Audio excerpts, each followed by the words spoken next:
channel, mga boss. Meron tayong gagawin na Ford Fiesta. So ang issue nito is secondary clutch niya. So hindi ko na napakita yung pagbaklas ng transmission. So ito yung bago secondary clutch.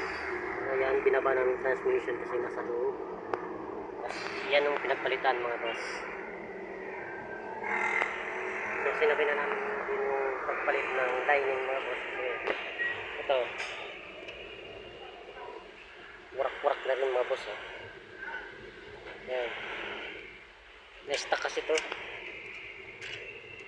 Yan, so papalitan ito, mga boss. Ito, mga boss, yung sunset ng secondary clutch lining and pressure brake. Yan, sunset yan, mga boss.